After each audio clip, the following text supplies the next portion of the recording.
पहलगांव नरसंहार, नाम पूछकर मारे 26। अब होगा फाइनल हिसाब, अब आर्मी करेगी आखिरी बार। नमस्कार, हरिभूमि टीवी पर आपका स्वागत है। 22 अप्रैल 2025, दिन सोमवार, काले दिन की शुरुआत। जगह जम्मू कश्मीर का खूबसूरत पर्यटन स्थल पहलगांव। वही पहलगांव जिसे धरती का स्वर्ग कहा जाता है, लेकिन उस दिन इस स्वर्ग को नर्क में बदल दिया गया। हम बताएंगे कि कैसे 26 पर्यटकों को आतंकवादियों ने मौत के घाट उतार दिया। ये भी बताएंगे कि शादी के बाद हनीमून के लिए गए लेफ्टिनेंट विनय की ये यात्रा कैसे आखिरी यात्रा बन गई। इस हमले में शहीद हुए हरियाणा के करनाल के रहने वाले लेफ्टिनेंट की कहानी पूरे देश की आंखें नम कर रही है। आप हमारे साथ वीडियो के अंत तक बने रहिए। तो आइए जानते हैं क्या हुआ। दोपहर 1:30 बजे वेस्टर्न घाटी में टहलते हुए पर्यटकों पर अचानक गोलियों की बौछार शुरू हो गई। सेना की वर्दी में आए दो नकाबपोश आतंकियों ने पहचान पूछकर 26 पर्यटकों को चुन चुन कर मौत के घाट उतार दिया। पहचान पूछकर मारा गया धर्म बना हत्या का आधार। हमलावरों ने पहचान पत्र मांगे, कलमा पढ़वाया, पैंट उतरवाई और हिंदू नाम वालों को गोली मार दी गई। कई चश्मदीदों ने बताया कि आतंकियों ने पहले टूरिस्टों को शांत रहने को कहा, फिर एक एक करके नाम पूछे। जैसे ही किसी ने गैर मुस्लिम नाम बताया, उसे सिर में गोली मार दी। महाराष्ट्र की एक पीड़ित युवती ने बताया, मेरे पापा को मेरे सामने 3 गोलियां मारी। उन्होंने जबरन कलमा पढ़वाया, जो नहीं पढ़ पाया उसे गोली मार दी गई। ये हमला महज एक टेरर अटैक नहीं था, ये हमला एक सोची समझी साजिश थी। धार्मिक पहचान के आधार पर हत्या। अब सवाल उठता है, क्या ये 90 के दशक की कश्मीरी पंडितों की तरह एक और धार्मिक पलायन की स्कीम है, या कश्मीर फिर से उसी दौर में लौट रहा है? कश्मीर के एक दुकानदार ने कहा, हमने 1990 देखा है, हम नहीं चाहते कि फिर वही हो, मगर अब डर दोबारा लौट आया है। घाटी के मुस्लिम भी इस हमले से दुखी हैं। एक कश्मीरी युवक ने कहा, हम सबके साथ खड़े हैं, जो हुआ वो इंसानियत के खिलाफ है। इस हमले की जिम्मेदारी लश्कर तैयबा के फ्रंट टीआरएफ ने ली है। सूत्रों के मुताबिक इसका मास्टरमाइंड सैफुल्लाह खालिद है, जबकि मैदान में उतरे आतंकियों में आसिफ फौजी, सुलेमान शाह और अबुल्लाह शामिल हैं। प्रधानमंत्री नरेंद्र मोदी ने सऊदी अरब की यात्रा बीच में छोड़कर कड़ा संदेश देते हुए कहा कि दोषी बचेंगे तो नहीं, भारत अब चुप नहीं रहेगा। उन्होंने सेना को खुली छूट दी है। दिल्ली में उच्च स्तरीय सुरक्षा बैठक के बाद राष्ट्रीय शोक की घोषणा की गई। वही हमले के ठीक बाद सेना ने ऑपरेशन लॉन्च कर बारामूला के उरी नाला क्षेत्र में 2 आतंकियों को एनकाउंटर में मार गिराया।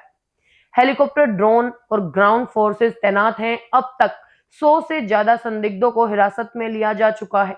दूसरी ओर एनआईए, आईबी और रोज समेत सभी एजेंसियां सक्रिय हो चुकी हैं।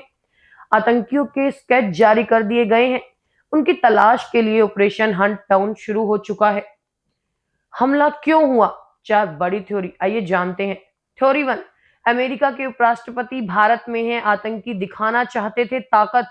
हमले वाले दिन अमेरिका के उपराष्ट्रपति जेडी वेंस अपने परिवार सहित भारत यात्रा पर थे।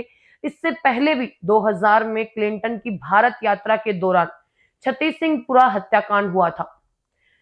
थ्योरी 2, पाकिस्तान की जलन। पीएम मोदी सऊदी में क्राउन प्रिंस से अरबों डॉलर की डील करने वाले थे। पाकिस्तान को ये चुभ रहा था। हमला कर आतंकी ये जताना चाहते थे कि कश्मीर का मुद्दा अभी मरा नहीं है। बात करें थ्योरी 3 की, तो कश्मीर रेल लिंक तैयार, टूरिज्म पर हमला। जी हाँ, पीएम मोदी को वंदे भारत एक्सप्रेस को हरी झंडी दिखानी थी। ये ट्रेन कश्मीर को देश से सीधे जोड़ेगी। आतंकियों ने हमला कर टूरिज्म पर चोट की। उनका मकसद था कश्मीर में डर पैदा कर दो, पर्यटक ना आए। थ्योरी 4, अमरनाथ यात्रा शुरू होने वाली है। 3 जुलाई से अमरनाथ यात्रा शुरू होनी है। पहलगाम से यात्रा की शुरुआत होती है। हमला करके आतंकियों ने यात्रा से पहले डर का माहौल बना दिया। बीआरओ बर्फ हटाने का काम शुरू कर चुका था, इसे भी बाधित करना मकसद था। इस हमले के बाद राजनीति भी गर्म हो चली है। कांग्रेस नेता राहुल गांधी ने कहा, सरकार को जवाब देना होगा कि इतने सुरक्षा के बावजूद हमला कैसे हुआ। वही गृह मंत्री अमित शाह ने चेतावनी दी कि हर एक आतंकी को कब्र में उतारेंगे।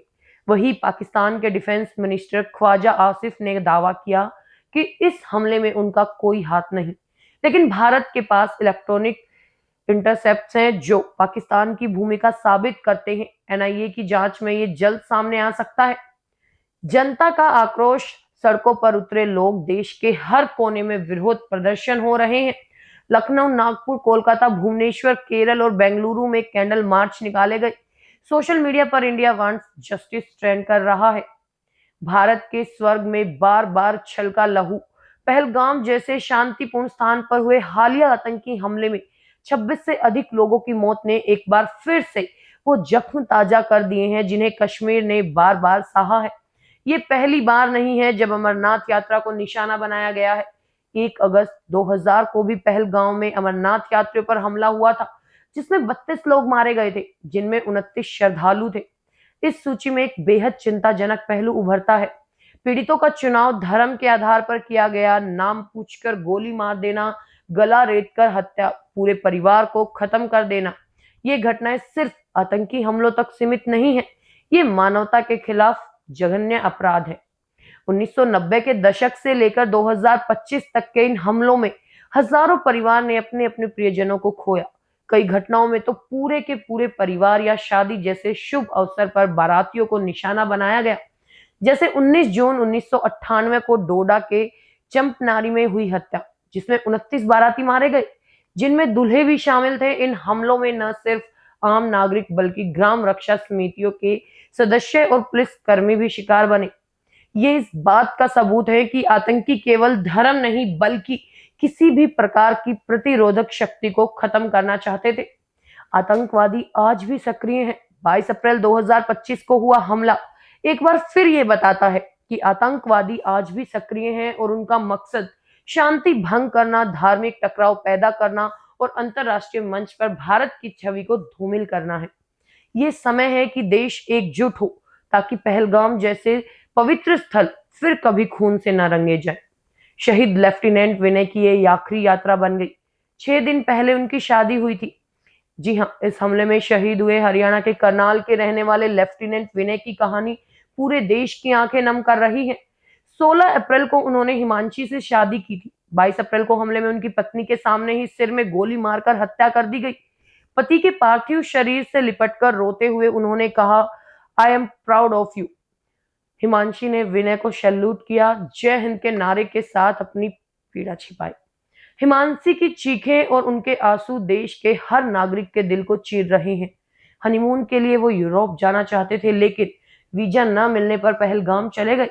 हनीमून का सपना लिए आए थे पहलगाम, लेकिन देश के लिए शहादत ही उनकी आखिरी यात्रा बन गई।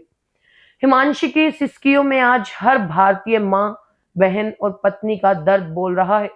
अब विनय का पार्थिव शरीर करनाल लाया जा रहा है, जहां पूरे सैन्य सम्मान के साथ अंतिम संस्कार होगा। मुख्यमंत्री नायब सिंह सैनी और केंद्रीय मंत्री खट्टर के परिजनों से बात कर हर संभव सहायता का आश्वासन दिया है। देश एक और वीर सपूत को खो चुका है, लेकिन उनका बलिदान कभी भुलाया नहीं जाएगा।